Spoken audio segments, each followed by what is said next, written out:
साथियों, स्वागत है आपका मिशन एमपीएससी वॉरियर के डेली करंट अफेयर प्रोग्राम में। मैं हूं जितेंद्र झा और आज है 8 अक्टूबर। खबरों की शुरुआत करते हैं। हेनले पासपोर्ट इंडेक्स 2020 जारी किया जा चुका है।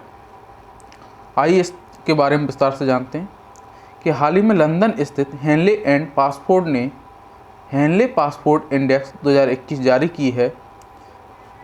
भारत को 90वें पायदान पर इसमें जगह मिली है।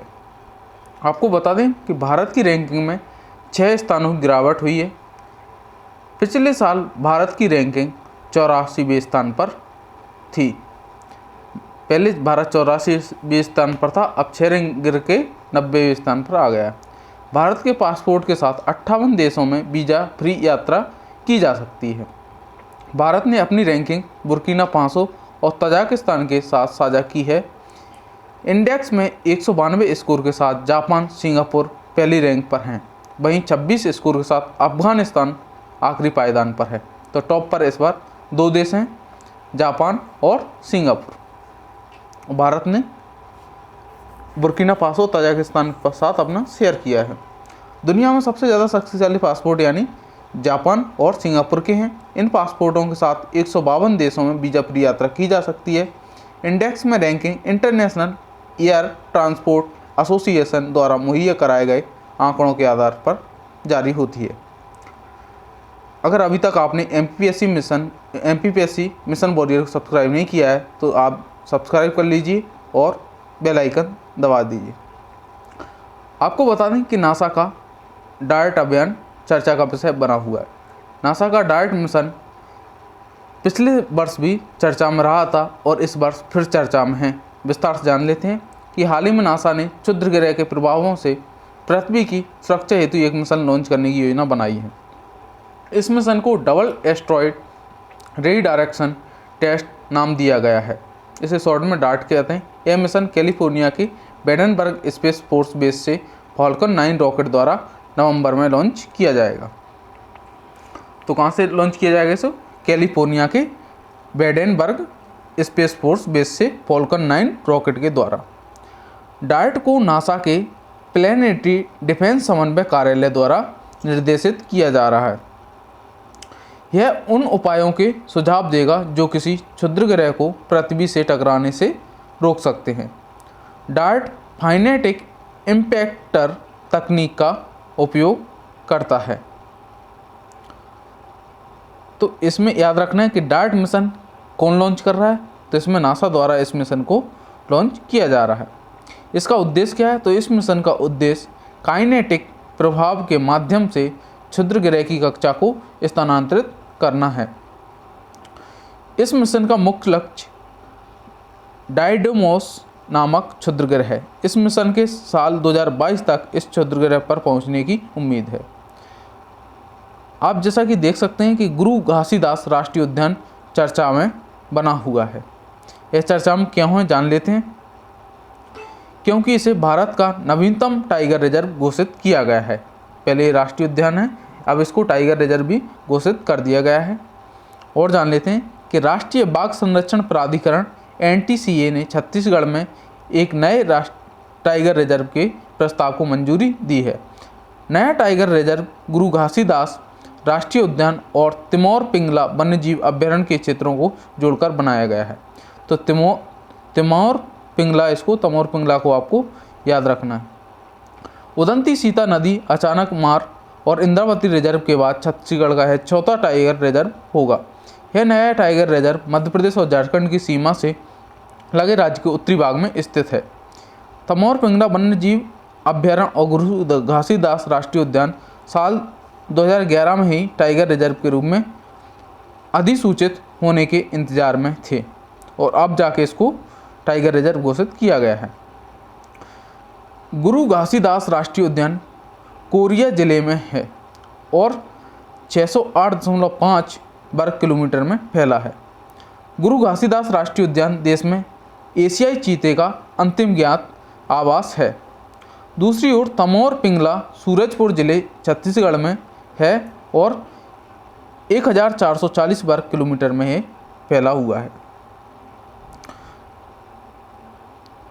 राष्ट्रीय बाघ संरक्षण प्राधिकरण NTCA का गठन वन्य जीव संरक्षण अधिनियम द्वारा किया जाता है। साहित्य का नोबेल पुरस्कार 2021 आज जारी कर दिया गया है। तंजानिया के लेखक उपन्यासकार अब्दुल रज्जाक गुरनाह को साहित्य के नोबेल पुरस्कार 2021 सम्मानित किया गया है। उन्होंने अपनी लेखनी के जरिए उपनिवेशवाद के प्रभावों और संस्कृतियों के बारे में लिखा है। उन्होंने शरणार्थियों को केंद्र में रखकर करुणामयी लेखन किया है, इसलिए उन्हें 2021 का नोबेल पुरस्कार से सम्मानित किया गया है। इनका एक चलचित्र देख लीजिए आप। इन्हीं को साहित्य का नोबेल दिया गया है। 1948 में हिंद महासागर के जंजीबार में जन्मे गुरनाह 1968 में एक शरणार्थी के रूप में ब्रिटेन चले गए थे। वर्तमान में वे कैंट विश्वविद्यालय में प्रोफेसर हैं। उनके 10 उपन्यास और कई लघु कथाएं प्रकाशित हो चुकी हैं, जिनकी रचना पैराडाइज के लिए ख्याति मिली, जिसे फिक्शन श्रेणी में बुकर पुरस्कार के लिए चुना गया था। तो पैराडाइज को आपको इस रचना को याद रखना है।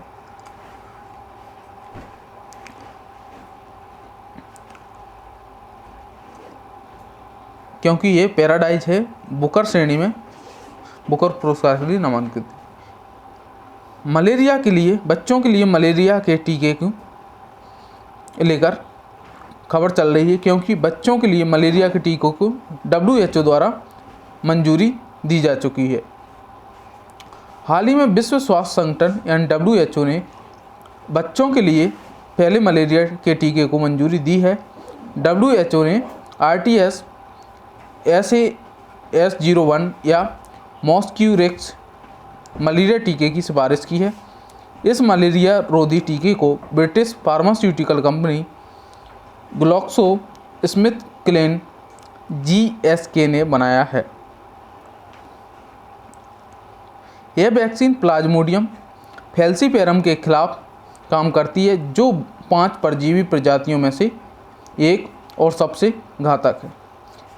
मलेरिया के लक्षणों में बुखार, सिर दर्द, मांसपेशियों में दर्द, ठंड लगना आदि शामिल हैं। WHO के मुताबिक मलेरिया से हर साल 4 लाख से अधिक लोगों की मृत्यु हो जाती है, जिसमें बच्चे ज़्यादातर शामिल रहते हैं। मलेरिया से होने वाली इन मौतों का लगभग 67% बच्चे होते हैं।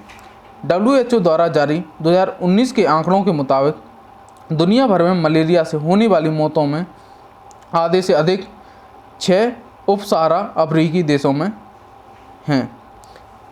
उससे भी लगभग 1/4 अकेले नाइजीरिया में हैं। नाइजीरिया मलेरिया का गढ़ बना हुआ है।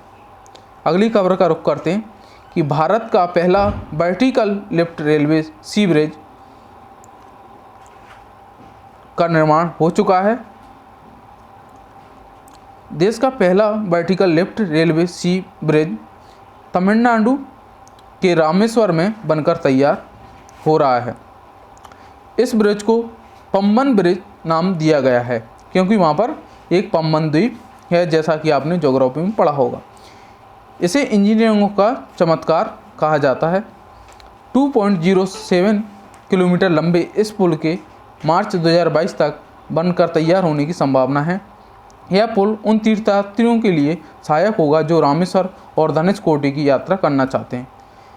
यह नया पुल पुराने पुल को प्रतिस्थापित कर पम्बन द्वीप को मुख्य भारतीय भूमि से जोड़ेगा।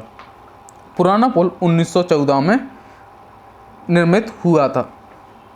इसका आधुनिक तकनीक से बनने वाले इस पुल को समुद्री जहाज़ों को रास्ता देने के लिए मध्य भाग से ऊपर उठाया जा सकता है। इस पुल के निर्माण से तमिलनाडु के इस क्षेत्र में पर्यटन को भी बढ़ावा मिलेगा।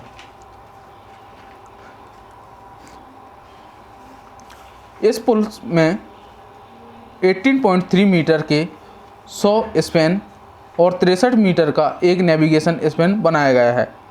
यह पुल एक इलेक्ट्रोमैकेनिकल नियंत्रण प्रणाली से लैस होगा। यह ट्रेन नियंत्रण प्रणाली के साथ इंटरलॉक किया जाएगा, जो निर्बाध रूप से कनेक्टिविटी प्रदान करेगा। इसी के साथ हम खबरों को विराम देते हैं। हमारे साथ जुड़े रहिए अन्य खबरों के लिए और एग्ज़ाम की तैयारी निरंतर करते रहिए। फिर मिलते हैं। धन्यवाद। जय हिंद।